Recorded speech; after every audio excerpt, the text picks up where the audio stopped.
Assalamualaikum warahmatullahi wabarakatuh. Alhamdulillahilladzi khalaqas samawati wal ard wa sakhkhara samsa wal qamar kullu yajri li ajalin musamma. Asyhadu an la ilaha illallah wahdahu la syarika lah wa asyhadu anna Muhammadan abduhu wa rasuluh la nabiyya ba'dah.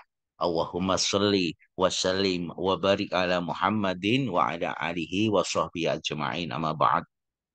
Para pemirsa yang dirahmati Allah, pertama, yang paling utama, marilah senantiasa kita panjatkan puja puji syukur kehadirat Allah Subhanahu wa Ta'ala yang telah melimpahkan rahmat dan nikmatnya kepada kita sekalian, berupa nikmat iman, nikmat Islam, dan tentu saja nikmat sehat walafiat.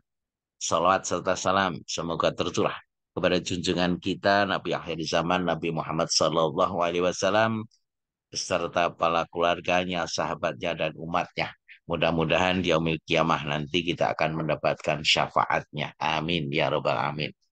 Para pemirsa yang dirahmati Allah, berikut disampaikan kajian Al-Quran tentang teman-teman yang bisa diajak di alam kubur bagian yang kedua, yang merupakan kelanjutan bagian pertama yang telah disampaikan sebelumnya.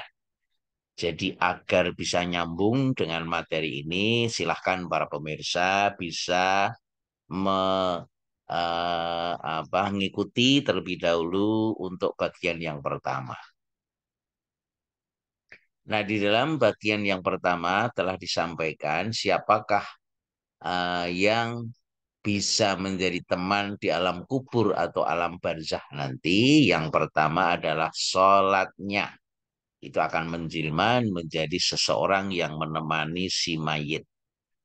Di dalam hadis Rasulullah SAW bersabda, "Fayuk tamin inda ra'sihi fatakulu sholatu maqibali madokhol."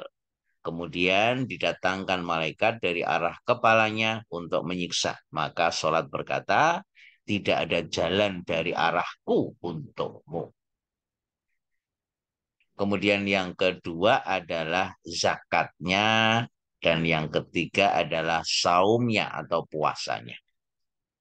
Kelanjutan dari hadis Rasulullah di atas, Rasulullah SAW bersabda, "Fayuk tamin inda yaminihi fataqulu zakatu maqibali madkhal."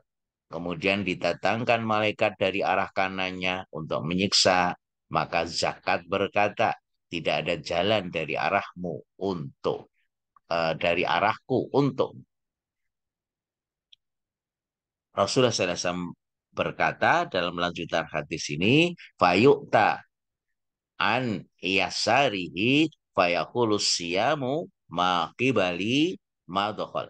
Kemudian didatangkan malaikat dari arah kirinya untuk menyiksa, maka puasa atau saum berkata, tidak ada jalan dari arahku untukmu. Jadi teman-teman di alam kubur itu yang kedua adalah zakatnya dan saumnya yang ketiga. Menjadi teman-teman di alam kubur nanti. Nah, kemudian yang keempat, para pemirsa, yaitu amal soleh, amal sunnah, dan amal ma'ruf yang dilakukan oleh si mayat. Kelanjutan dari sabda Rasulullah SAW, fayu'ta min indiri jelaihi fayaqulu fi'lul khairati minas sodakati wasillati wal ma'rufi wal ihsani ilan nas maqibali madkhal.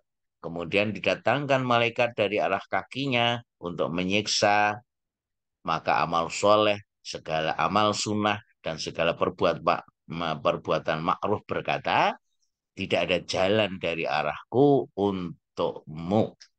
Hadis riwayat Imam Ahmad dalam kitabnya Al-Musnad dari riwayat Al-Bara Ibnu Azib dan himpunan Fadilah Amal 609.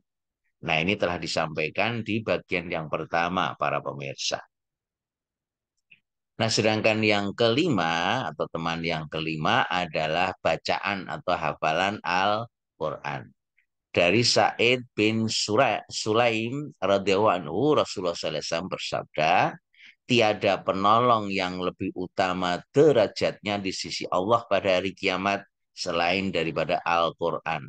Bukan nabi, bukan malaikat, dan bukan pula yang lainnya. Hadis riwayat Abdul Malik bin Habib Syarah Ihya. Nah, kenapa Al-Quran itu bisa menjadi teman?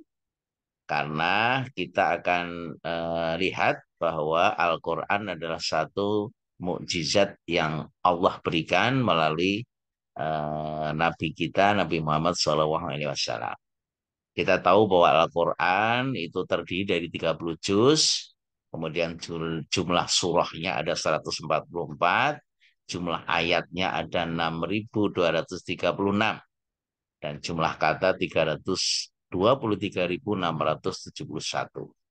Sedangkan jumlah huruf dalam 30 juz tadi itu adalah 1.027.000 kira-kira.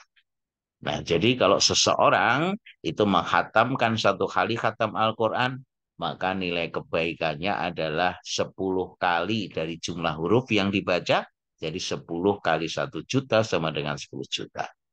Nah, kalau satu kali khatam dalam 1 bulan, ya berarti mendapatkan hasanah kebaikan sebanyak 10 juta per bulan.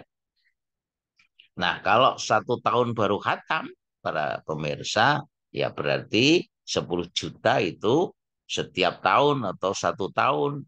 Nah, sehingga per bulan itu 800 ribuan. Oleh karena itu, banyak-banyaklah kita tilawah Al-Quran, membaca Al-Quran, karena hasanah atau kebaikan yang didapatkan itu adalah 10 kali dari jumlah huruf yang dibaca.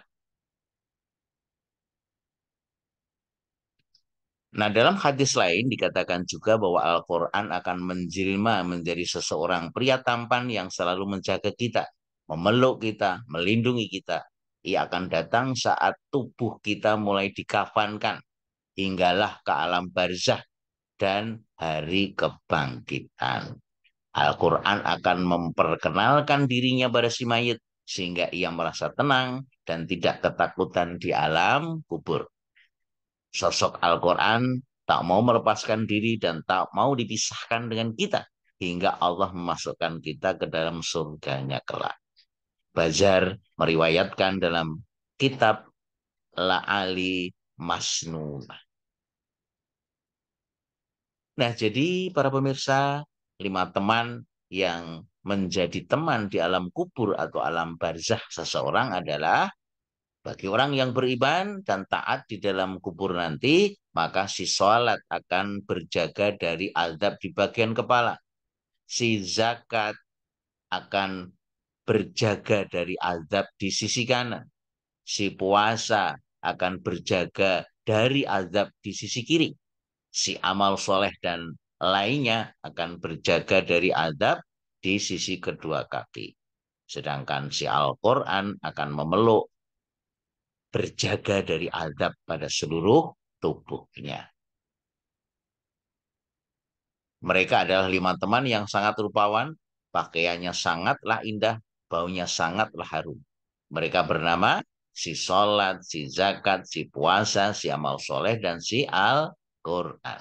Ya, mereka benar-benar akan menjelma menjadi sosok rupawan dan menawan yang selalu menemani dan menjagamu di dalam kubur. Mereka lah teman, sahabat, dan keluarga sejatimu. Sebagai penutup, apakah semua teman-teman ini terpikir oleh kita semua sampai saat ini, para pemirsa? Atau selama ini kamu sudah berteman tetapi hanya sekedarnya saja? Bahkan mungkin lebih sering diabaikan. Tidakkah kamu berpikir lagi siapa teman-teman sejatimu yang sesungguhnya? Ataukah masih saja kamu sibuk dengan teman-teman duniawi yang tidak akan peduli denganmu saat kamu menghadapi sakaratul maut? Teman-teman yang langsung kembali kepada kehebohan dan kesenangan duniawi saja yang sesaat setelah acara penguburanmu. Demikian teman-teman yang bisa menemani seorang mayit di alam kubur kelak. Mudah-mudahan ini bisa menjadi pelajaran buat kami dan buat para pemirsa semua. Marilah kita bisa mengamalkan apa yang telah disampaikan sehingga di alam barzah nanti bisa mendapatkan teman-teman yang sejati. Kita tutup kaji kita yang pendek ini dengan membaca doa kafaratul masjid. Subhanakallahumma wa bihamdika asyhadu an la ilaha illa anta astaghfiruka wa atubu ilaik. Billahi taufiq wal hidayah. Assalamualaikum warahmatullahi wabarakatuh.